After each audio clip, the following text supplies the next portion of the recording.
Amigos, bienvenidos a esta su fórmula antinovelas, anti-COVID y sobre todo, la verdad, la casa de todos, porque así nos sentimos, ser ese remanente de paz, ese remanso de paz, donde todos pueden pasarse de 8 a 9 un ratito aprendiendo sin sentirse muy estresados, por lo menos por ahí es que va el asunto. Y qué bueno contar, como todos los miércoles, con nuestro querido Tommy Terrero. Titi, tremendo, señores, él es tremendo en todo, de ahí es que él tiene la T de tremendo. Tremendo mercado. Me gustó eso, usted es tremendo. Lo puede usar para las redes, Tommy. No, no, anotado, mira. Tremendo en marketing, tremendo como conferencista, tremendo amigo también, tremendo colaborador y sobre todo una persona que está comprometida con el bienestar de nuestro país. Desde su perspectiva como mercadólogo, como asesor y estratega de empresas, caramba, cuánto queremos aportar y qué bueno que contamos con Tommy. Tommy va a estar con nosotros en el primer bloque con este tema tan importante, cómo mejorar tu estrategia de publicidad en esta época de crisis. ¿Qué decir? ¿Cómo decirlo? ¿Cuándo decirlo? ¿En qué tono decirlo? Tanto que hablar sobre el tema, Tommy, mucho que aprender. Y luego, señores, seguimos con los economonstruos, esta vez en materia de miércoles, porque ellos son de los martes, pero le tocó miércoles esta semana. Y qué bueno, porque nos vienen a hablar de analizando el presupuesto complementario, este presupuesto tan importante, fruto de, obviamente, todas estas incertidumbres y situaciones inciertas que se han presentado. ¿De qué se trata? ¿Cómo se aplica? ¿Cómo nos afecta a todos nosotros los mortales dominicanos? Vamos a contar hoy con Rafael Espinal, tremendo también. No le puedo decir tremendo a Rafael, porque ya sé de Tommy. El economontro por excelencia, Rafael Espinal, que ustedes saben que es coordinador de la Escuela de Economía del INTEC, y también con José Alfredo Guerrero, tremendo consultor, que también me quedé con el tremendo, quien, bueno, viene a hablarnos del tema. Héctor Guiliani Curi, nuestro macroeconomista, hoy se excusa porque no va a poder estar con nosotros. Arrancamos con Tommy. Tommy, ¿cómo tú estás? Yo estoy contento, estoy feliz, como te dije, estoy ¿A ti te en hizo? en mi burbuja existencial aquí en mi casa oficina, donde trabajo todos los días. Eso es lo más chulo, ¿no? Y cada día se ve más bonita esa oficina, Tommy. Tejadita, todo Ya tú tan... sabes, tengo que poner más cositas por ahí, tú sabes, pero estamos trabajando. Se ve que le está dando, amigo, qué bueno. Y la verdad, Tommy, en estos días, tú sabes que gracias a ADEC tenemos este segmento semanal, una semana sí, una no, de las tertulias publicitarias con estos expertos de la industria. Y justamente me encanta que traigas el tema desde la óptica del mercadólogo, porque Exacto. analizábamos la semana pasada con publicistas cómo se debe manejar la estrategia de publicidad. Y yo siento que sí, que hay un gran cambio, sobre todo hay un cambio en el consumidor, en lo que el consumidor piensa, quiere y cómo quiere ver los mensajes, digamos. Siento que ha habido una transformación ahí. Pero cuéntanos tú. Mira, tú sabes que en el caso de la publicitaria, y me imagino que el caso de ADEC, el mercadeo y la publicidad es un proceso. El mercadeo comienza con una estrategia que es verdad, y después la publicidad es como una táctica donde tú ya cocinas esa estrategia y la presentas al público. Hoy vamos a hablar básicamente de qué cosas pueden mejorar esa estrategia publicitaria para que tanto tu agencia publicitaria o la persona encargada de elaborar tu comunicación de frente al consumidor podamos nosotros pensar de manera diferente y cómo mejorar lo que en estos momentos todos necesitamos, que es que se mueva la caja registradora. Estamos hablando fuera del aire de que sí, estamos en un proceso de apertura, ¿verdad? Pero todavía los negocios no han llegado a un volumen donde todo el mundo se siente tranquilo, sino que estamos en un proceso definitivamente de Claro, retomar. claro. Y fíjate que la tercera fase de la desescalada no ha podido llevarse a cabo fruto de los contagios. La pura verdad que esto es un proceso donde uno va a ir al pasito, esto va al paso Sí. Entonces, y, mira, y afecta el bolsillo. lo primero que yo recomiendo, no importa el tamaño de tu negocio, es un momento de revisar tu presencia digital. Cuando hablo de revisar tu presencia digital, vamos a analizar qué tenemos ahora mismo, qué tenemos dentro de todas nuestras plataformas, ¿verdad?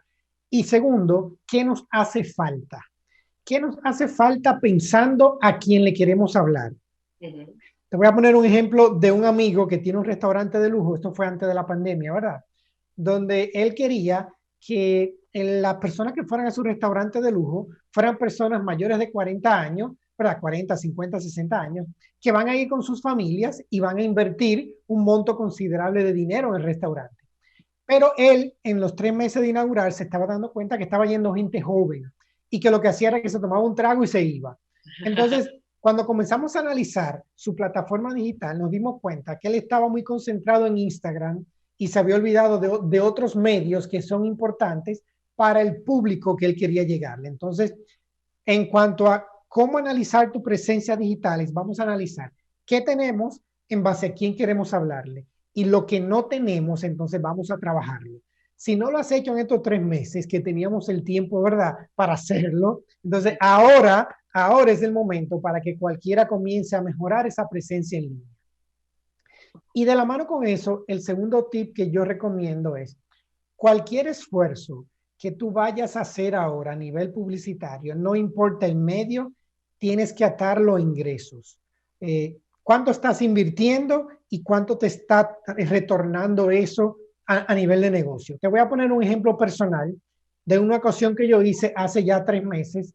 Todo el mundo que utiliza Zoom, la mayoría de las personas tienen la plataforma gratis, ¿verdad? Que te da 40 minutos de reuniones y tiene ciertas limitantes. Bueno, yo decidí hace 4 meses hacer una inversión en Zoom, ¿verdad? Para yo hacer webinars y hacer por ahí mis reuniones con clientes.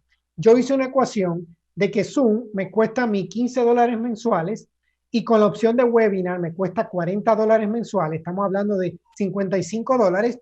¿Y cuánto me está retornando eso a mí mensualmente para yo pagar esa inversión de Zoom? En la primera vez que hice el webinar, el retorno fue por encima de los $2,000. Entonces, como tú verás, cualquier esfuerzo que tú hagas ahora mismo para invertir en publicidad en cualquier plataforma, tienes que atarlo a algún tipo de retorno para que no pierdas dinero, ¿verdad?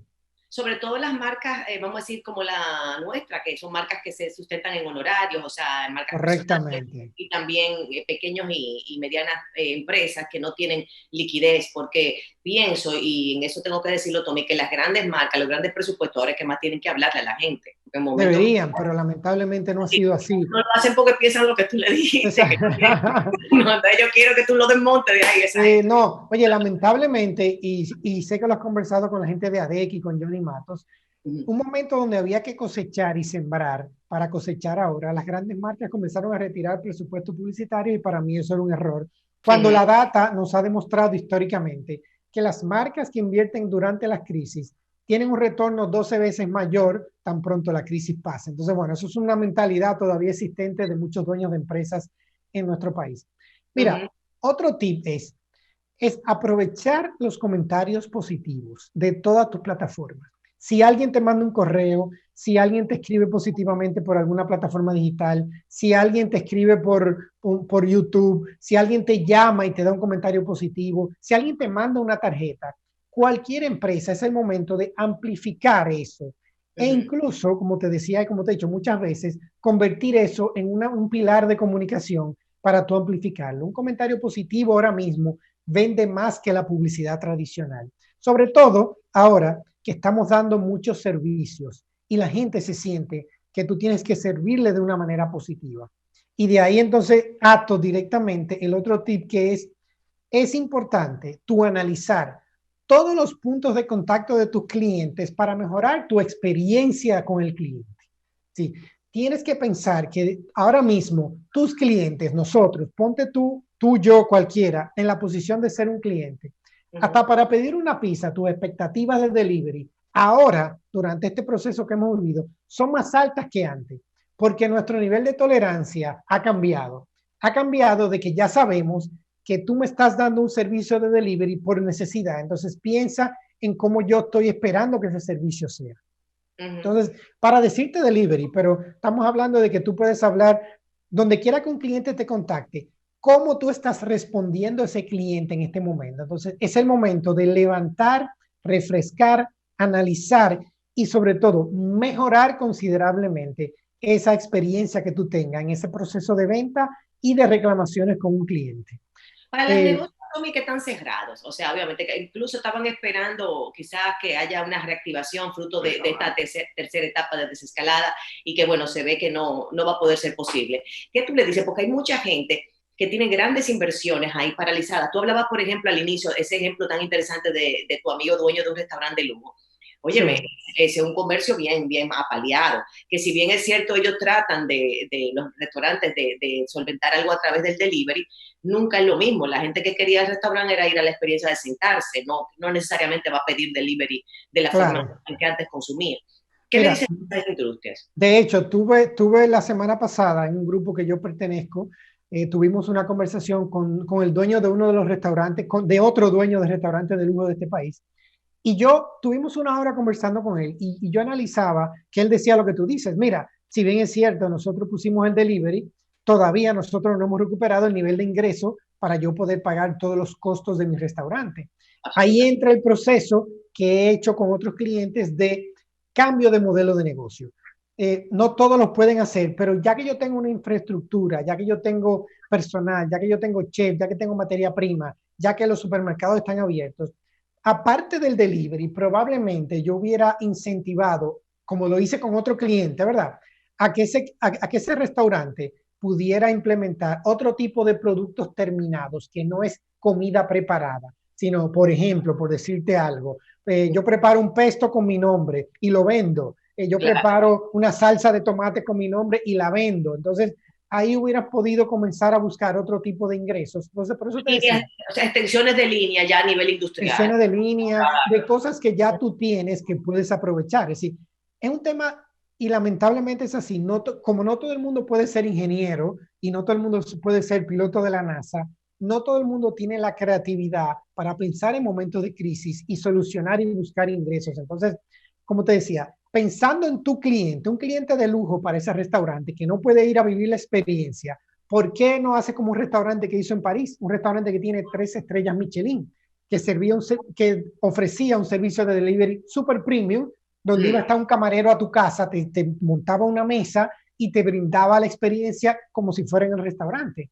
¿Por qué no ofrecer productos premium semiterminados para que tus clientes puedan? Entonces, comenzar a pensar en tu cliente te ayuda a ti a mejorar la experiencia y a crear otras fuentes de ingresos. Mira, en esa Mira, misma línea, Tommy, yo vi en el país que me pareció muy curioso, muy creativo, un restaurante que envía en una caja los productos presazonados y algunos crudos con las instrucciones para que las personas puedan hacer el mismo plato que estaban acostumbrados a comer en el restaurante, lo pudieran hacer en su casa.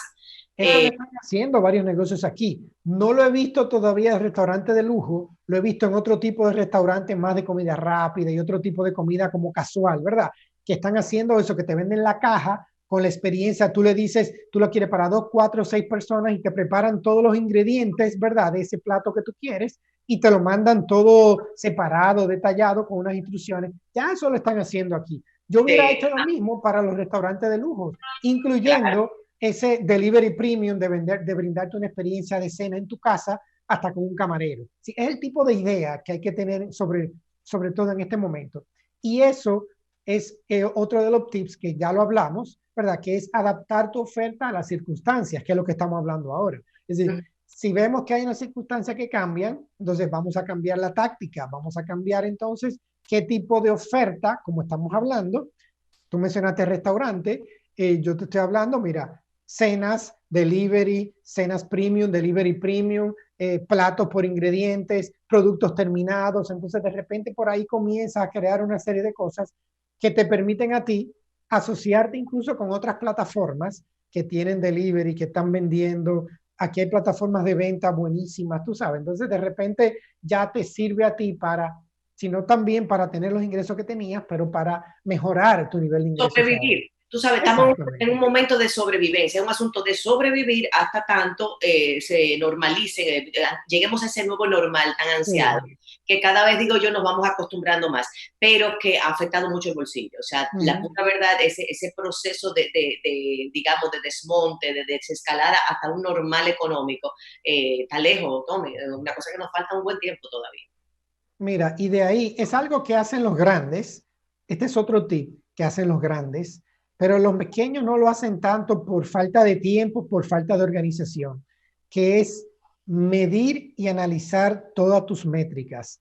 Por ejemplo, cuando yo hago una publicación para un webinar o para un taller, yo estoy arriba de mis métricas. Yo sé a cuántas personas le estoy llegando por día, cuántos hombres, cuántas mujeres, a qué edad le estoy llegando. Yo sé cuánta gente hace clic en la publicidad que yo o en el link que yo estoy mandando. Yo sé cuánta gente abre mis correos, ¿tú entiendes? Que yo mando. Entonces, cualquier negocio, los grandes lo hacen porque tienen todo un equipo de mercadeo, pero a medida que la empresa va disminuyendo de tamaño, se hace más difícil incluir eso en tu agenda de trabajo, pero en este momento es más importante que nunca, por lo que decía al principio, sí, todo esfuerzo que tú hagas de publicidad debes atarlo a ingresos, de manera que esos ingresos te permitan a ti cubrir tus costos. Entonces, yo te puse el ejemplo de yo invertí $40 para lo de Zoom, pero en ese solo webinar me retornó a mí más de $2,000. Claro. Yo mando un correo y yo sé cuánta gente lo abre, yo sé quién lo abre incluso. Entonces, y ahí me permite ir adaptando la oferta para ver qué funciona y qué no, y entonces ir mejorando lo que es mi oferta publicitaria. Pero eso lo vas a hacer solo si puedes y sigues tus métricas diariamente. En las redes sociales, que es donde básicamente tenemos No, esa... no solo redes sociales, en tu plataforma de correo, Claro. en tu página web, en tu plataforma de redes sociales, en LinkedIn, todo. Tienes que comenzar a analizar qué funciona y qué no para tú ir adaptando y mejorando el mensaje. Claro. Funcionan, Tommy, para cerrar, esos mensajes que tú manejas por redes sociales, que tienen cierta lectura, que han llegado a tantos, ¿cuánto de esa gente se cuaja en realmente la persona en que se inscribe en el webinar? Depende mucho. Cada producto y cada servicio tiene métricas diferentes. Para ser efectivo, tú puedes comenzar a medir cuánta gente vio la publicidad, cuánta gente hizo clic y cuánta gente compró. Al final del día, tú vas a medir cuánto te cuesta cada 1,000 personas y cuánto te cuesta cada clic. Mientras más barato sea eso, más efectivo estás haciendo. Entonces, por eso te digo, todo depende de la oferta y de la demanda. Mientras más barato sea tu costo por clic, o tu costo por 1,000, es decir, cuánto te cuesta a ti que 1,000 personas te vean, y eso tú lo traduces a ventas, esa métrica te va diciendo a ti lo que funciona o no. Cada negocio es diferente al final del día. Eso, por eso es que yo digo que Lili en CDN es el costo por mil más interesante y mejor, el más práctico, el más económico en dominicano. Yo saqué mi métrica, yo lo saqué. Bien. Tommy Terrero con nosotros, gracias Tommy, siempre un placer y de verdad que aprendemos muchísimo y sé que nuestra audiencia, bueno, lo disfruta en cantidad. Un placer tenerte, amigo. Seguimos después, no te vayas, Tommy, porque los economontos vienen duros, analizando el presupuesto complementario que nos va a picar a todos, que se sepa que usted va a pagar de ese presupuesto, Tommy, y yo también. Así es que tenemos a los economontos para que nos cuenten. Vamos a una pausa y regresamos.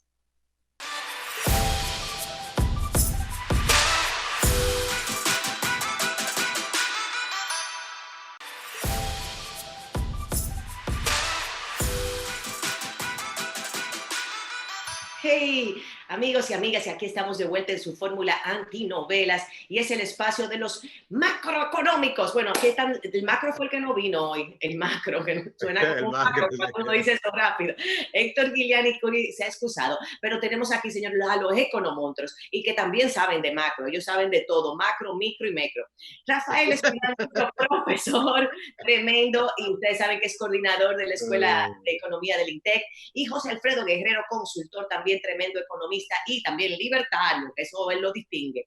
Tenemos dos temas interesantes porque la pura verdad que todo el mundo quiere aprender en lenguaje, digamos, común, en lenguaje mortal, de lo que es el presupuesto complementario, y es nuestro tema de hoy. Pero fruto de que esta tercera fase o etapa de la desescalada no se va a poder llevar a cabo, ya que se han incrementado el número de contagios y también de muertes, quería que Rafael nos explicara un poquito qué es lo que está pasando. Quiere decir que las cosas se van vamos a decir, a prolongar esta situación de crisis. Bueno, evidentemente el hecho de que el gobierno haya pospuesto la reapertura de la economía en su tercera fase implica, bueno, una postergación de la reactivación económica. Eso prolonga la crisis económica porque naturalmente el día 17 se debió empezar a partir de mañana, a partir de hoy, justamente, una desescalada para que las empresas que estaban trabajando con el 75% del personal pudieran ya reingresar el 100% del personal, lo cual implica un incremento de la oferta productiva también. Esos trabajadores también al reincorporarse el 100% percibirían sus salarios completos porque muchos trabajadores están teniendo jornadas recortadas. Entonces, eso cambia totalmente, por ejemplo, también la programación de algunos sectores, como por ejemplo los sectores de de comida, los restaurantes, algunos sectores de la pequeña empresa que también estaban trabajando con un porcentaje inferior de los trabajadores.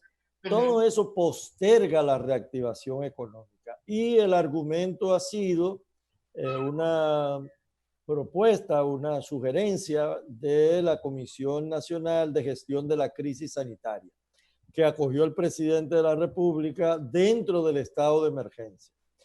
Naturalmente, eso no es buena noticia para la economía.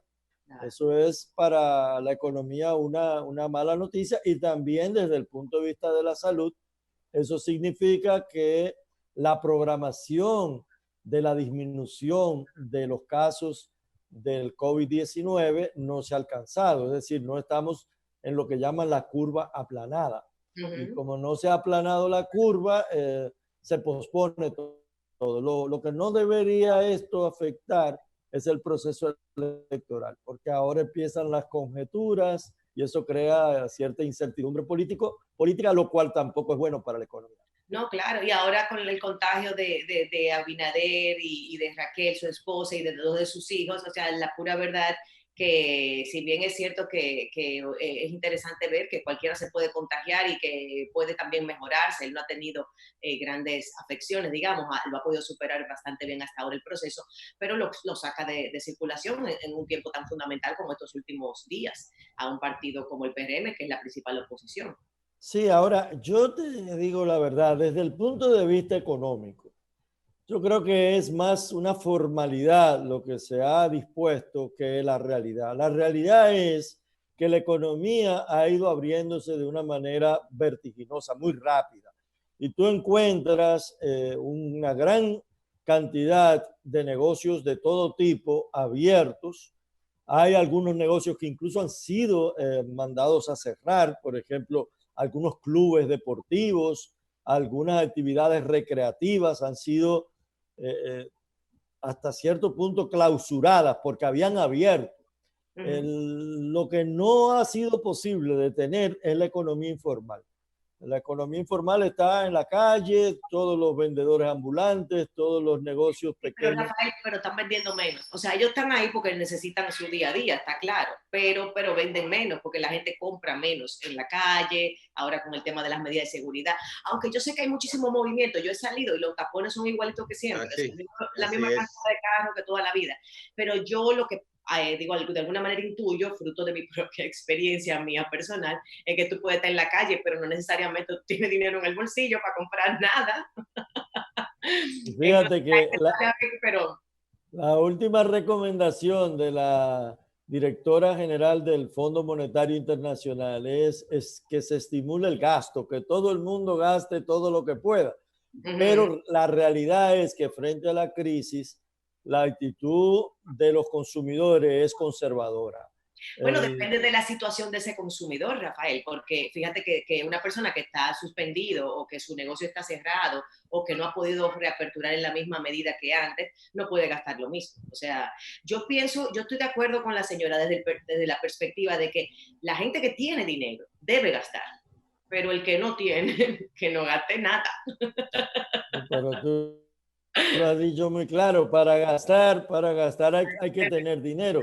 De alguna manera lo que está diciendo el Fondo Monetario es que se mantengan las políticas de expansión del gasto público y de facilidades crediticias para tratar de estimular la demanda y que ese estímulo a la demanda reactive la oferta y en definitiva se vaya retornando a la situación de estabilidad que no se tiene en este momento. ¿Podrían flexibilizarse las tasas y esa serie de cosas desde el punto de vista de la banca comercial?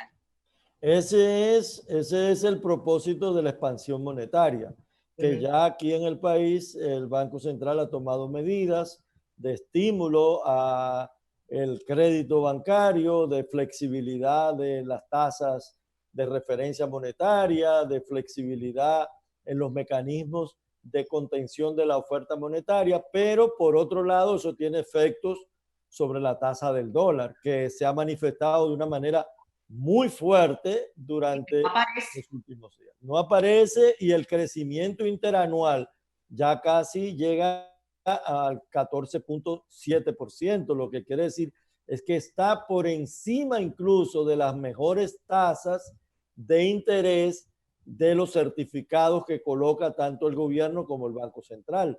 De modo que la gente sabe que ahorrar en dólares en este momento le puede dar una rentabilidad mayor que el ahorro en pesos. Y eso es peligrosísimo. Claro, eso no se había visto. Entremos al tema del presupuesto complementario. Desconocemos la mayoría de la gente el término. José Alfredo, vamos a arrancar contigo y luego Rafael nos sigue comentando. ¿De qué se trata este presupuesto complementario? Un complementario.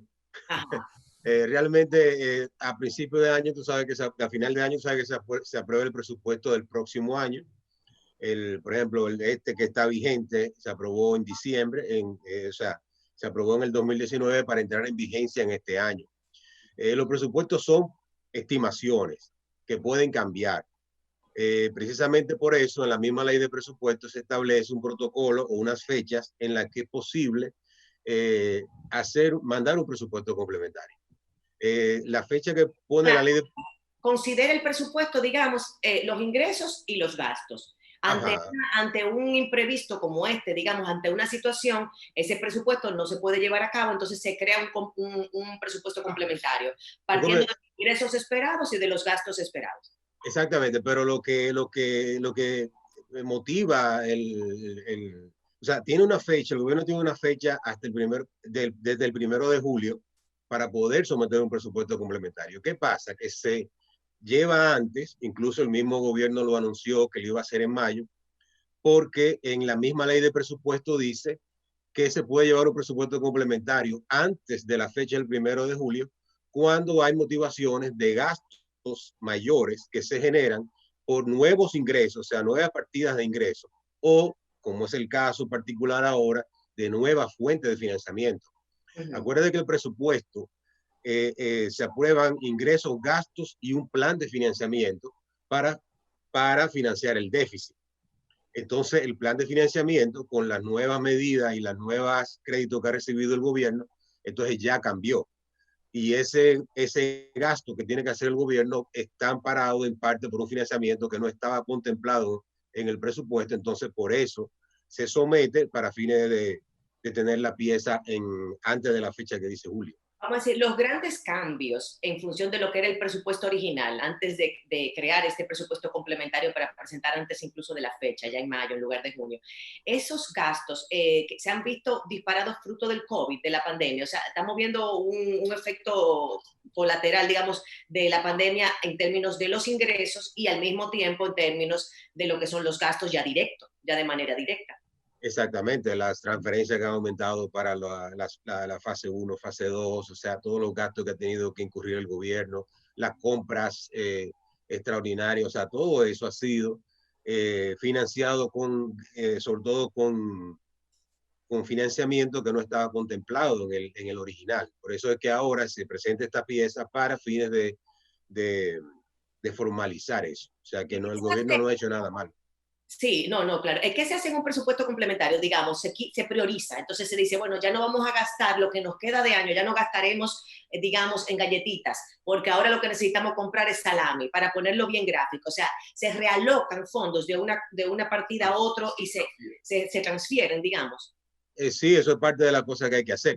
Fíjate, no se permite en un presupuesto hacer cambios de gastos y de partidas en base a los mismos ingresos. O sea, tiene que ser por cuestiones extraordinarias. No es que tú presentes un presupuesto y entonces por cualquier cosa tú vas a decir, no, pero mira, las Fuerzas Armadas tienen tanto, se lo voy a quitar o tal cosa pasa, ¿no? O sea, está muy reglamentado qué se debe hacer para permitir los cambios. O sea, tienen que ser por eventos y por procesos que sean extraordinarios. O sea, como que es, digamos, como la pandemia. Entonces, ahí el gobierno decide, o las instituciones, el Banco Central, de todo el engranaje que tenga que involucrarse, decide realocar fondos de partidas de algunas instituciones para tomarlos.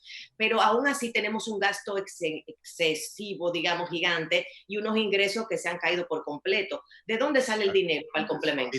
Financiamiento, precisamente esa es la motivación, que parte de lo que se ha conseguido más financiamiento para poder sostener el gasto, porque los ingresos se han caído. Entonces, por eso es que se presenta la pieza, básicamente. Esos financiamientos, profesor Rafael Espinal, ¿de dónde salen? ¿Son financiamientos especiales por la pandemia o son financiamientos que ya estaban corriendo y se reenganchan? ¿Cómo fluye eso? Mira, lo primero es que hay una disminución de ingresos significativa. O sea, el gobierno ha proyectado que va a perder unos 106.000 millones de pesos de los ingresos programados. Eso naturalmente obliga al gobierno a refinanciarse, porque si tenía un déficit proyectado y va a tener unos ingresos menores en 106.000 millones, en esa misma proporción sube el déficit y obliga a un financiamiento. Pero eso además... nos va a explicar, Rafael, tras la pausa, porque me dicen que se nos ha ido el tiempo del bloque. Regresamos contigo para que nos diga justamente eso, de dónde sale ese financiamiento y qué impacto tiene. Vamos a una pausa y volvemos de una vez.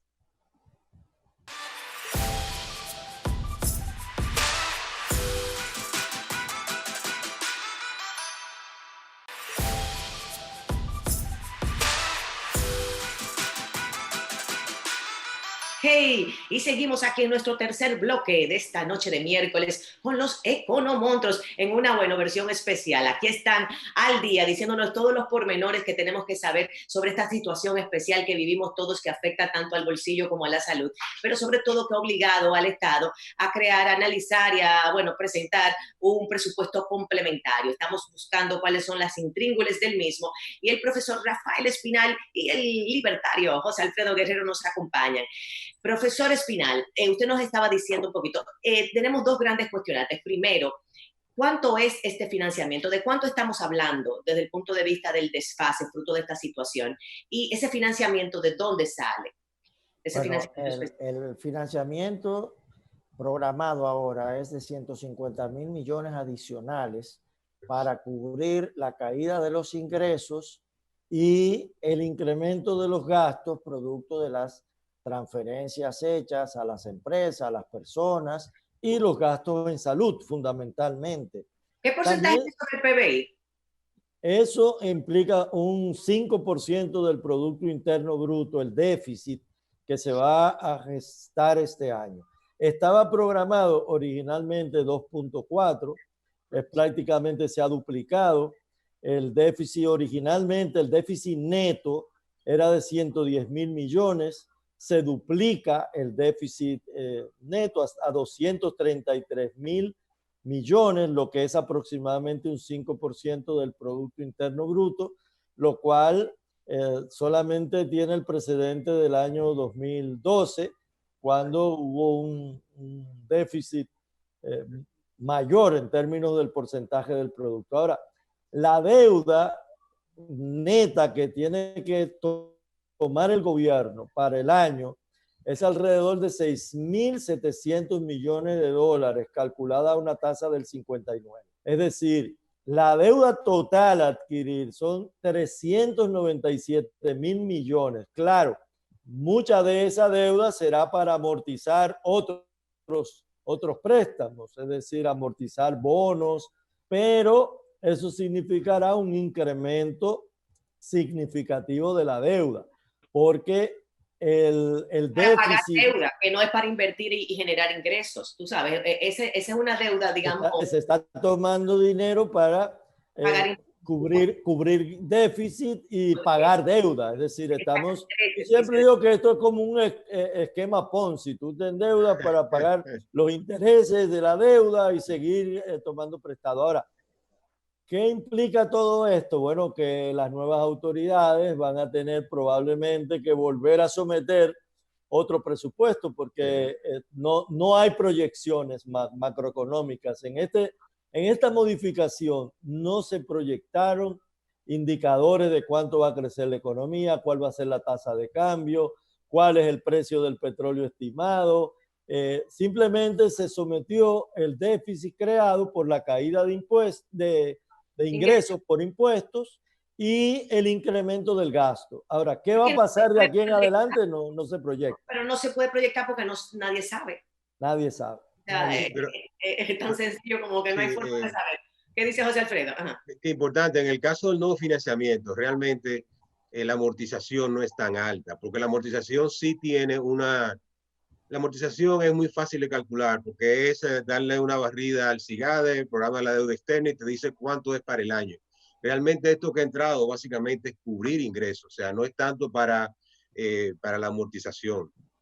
Claro, es para amortización porque lo que se tenía previsto tampoco se puede utilizar, o sea, no se va a conseguir el ingreso. Al no llegar ningún ingreso, va a ser que hay que usar ese dinero para pagar los exacto, intereses. pero que la motivación no ha sido un aumento en la amortización, porque eso ya sí está muy calibrado, porque es una cosa o sea, muy exacta casi. Sí, lo entiendo, pero el punto está que al caerse los ingresos no hay con qué pagar los intereses. Exactamente, tengo que...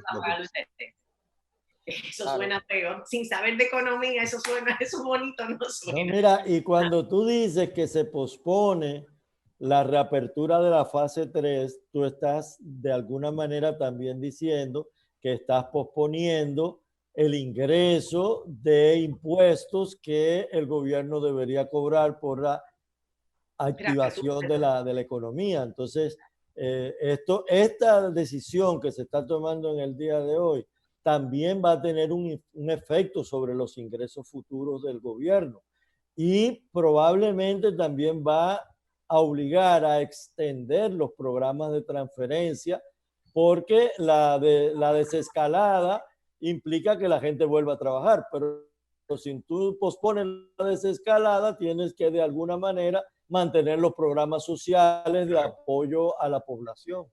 Pero Rafael, eso todo requiere dinero. Entonces yo me pregunto, ¿de dónde va a sacar el gobierno todo ese dinero? Puede ser del mercado local, localmente, vamos a decir que el BID pueda facilitarlo, Banco Mundial, no sé, o bonos, o sea, ¿de dónde viene este dinero? Mira, ¿quién te va a contestar eso es José Alfredo, que no, porque... en estos temas de deuda. Él es un experto en deuda. No, pero es que la misma ley de presupuesto indica, el mismo presupuesto complementario indica dónde son las fuentes. O sea, va a haber financiamiento del Banco Mundial, Fondo Monetario, o sea, se especifican las fuentes ahí, o sea, no hay problema con eso. Pero ahí en esa fuente se incluye también el mercado local, financiamiento del gobierno tomado desde el mercado. Sí, porque el gobierno tiene un plan de subasta de bonos. Aquí se está, a pesar de que se han caído las recaudaciones de las AFP, o sea, por el tema de o sea, menos cotizaciones, pero las AFP siempre están ahí con ese ahorro que pueden invertir y capital también de la gente. O sea, hay gente que tal vez van y quieren bonos. Eso es un tema muy, tú sabes, muy controvertido en estos días. No, el tema de las AFP es controvertido porque fíjate, en la ley de presupuesto estaba autorizado un financiamiento con deuda interna, pero como dice José Alfredo, por subasta de bonos, pero lo que se hizo con las AFP no fue una subasta de bonos, fueron colocados directamente a la AFP y eso es una violación de la ley de presupuesto, porque la ley de presupuesto establece endeudamiento interno por medio de emisión de bonos que deben ser sometidos a subasta pública.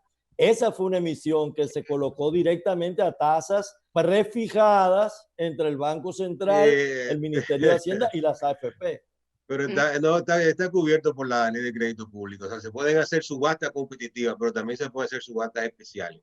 Y eso fue un mecanismo ahí de eliminar, o sea, de pagar anticipadamente unos bonos del Banco Central para ponerlo en el gobierno. O sea, en esa parte yo no veo ninguna violación legal. El crédito público tiene bastante flexibilidad en eso. Hay bastante flexibilidad en la ley para acomodar eso. Sí, Hacienda ha señalado que ese tipo de transacciones se ha hecho siempre. No siempre, pero están previstas en la ley. Lo normal es subasta competitiva, pero en este caso la ley le ampara a crédito público a hacer subastas especiales y le tiene flexibilidad incluso para moverse de mercado local a mercado interno.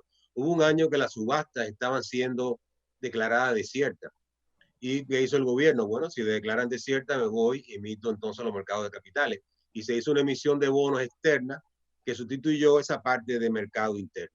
O sea que hay bastante grado de libertad para jugar con el financiamiento. Fíjate que a mí lo que me inquieta ahora mismo, señores, es que el mundo entero está en crisis. Cuando tenemos necesidades financieras y quizás lo que tenemos la crisis es un país particular en el Caribe, como nosotros chiquitos, es fácil conseguir quien te pueda ayudar si, digamos, podemos presentar una recuperación, si podemos presentar que nosotros tenemos la capacidad de endeudamiento. Pero el mundo entero está viviendo un proceso como este, de una paralización económica total. Entonces, ¿de dónde va a salir realmente? ¿De qué economía salen los recursos para solventar las economías en problemas como la nuestra cuando el mundo entero está confrontando problemas económicos? ¿Qué dice Rafael? Bueno, mira, el gobierno dominicano va a los próximos días probablemente a tener que emitir bonos en los mercados internacionales, porque ese financiamiento que aumenta los ingresos del gobierno a través de endeudamiento, una parte es con organismos multilaterales, pero una parte tendrá que colocar bonos en los mercados. Lo que no está claro es cuáles van a ser las tasas por las expectativas negativas que hay en los mercados mundiales. El mundo está colocando deuda y siempre hay liquidez como para tú colocar tu dinero líquido en bonos de los países. Naturalmente se hacen los análisis de riesgo correspondientes. La economía dominicana, si bien es cierto que está en déficit, no es la que tiene las expectativas más negativas de la región, porque es una economía que tiene muchas posibilidades en su estructura, no depende exclusivamente de un sector. Entonces, es posible que el efecto en las tasas de los bonos dominicanos no sea tan grave, pero en muchos países será muy difícil colocar dinero barato. Y hay parámetros, hay información de cuánto puede ser eso, porque siempre Crédito Público publica el índice ENVI, que es un índice que te da el margen que se le está pidiendo a los países con respecto a un bono de los Estados Unidos. O sea que el costo financiero de la deuda, como hay mercados profundos, siempre se tienen buenas informaciones para poder colocar. Hay fuentes que señalan que se está esperando un incremento de los intereses bancarios a corto plazo. Y hay otra fuente que dice, no, es imposible, los bancos van a tener que bajar los intereses para poder, digamos, flexibilizar y reabrir, vamos a decir, mover nueva vez la economía. ¿Cómo lo ves tú, Rafael? ¿Cómo tú ves el corto plazo desde el punto de vista de las tasas financieras? Mira, evidentemente hay un tema de política monetaria complicado, porque el Banco Central ha flexibilizado la liquidez del sector financiero, presión sobre la tasa de cambio, evidentemente. Es posible que mucha de esa liquidez esté tratando de obtener rentabilidades dolarizándose y comprando incluso dólares para pagar deuda en dólares. Y eso puede generar que para contrarrestar a un incremento de tasas de interés, lo cual tiene efectos sobre la activación de la economía. Es lo que aparentemente es una política, lo que estimular el ciclo económico puede convertirse en una política que revierta la situación. Se nos fue un poquitito lo último que dijiste, Rafael, se nos cortó un poquito, pero básicamente entonces puede ser que las tasas entonces aumenten a corto plazo.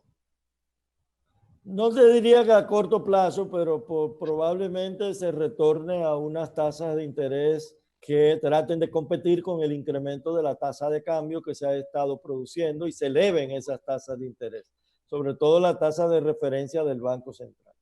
Claro, y ahora mismo, la pura verdad, si el mismo Fondo Monetario está diciendo y estimulando que saquen dinero a la calle, yo creo que los bancos para sacar dinero a la calle van a tener que bajar tasas. Yo sigo ahí. O sea, pero si baja tasas se le van los depósitos. No. ¡Ay! Cumpleaños, ¿quién cumpleaños? Cumpleaños. Señor, la producción aquí, miren. ¡Ay, venga, por favor! ¡Felicidades!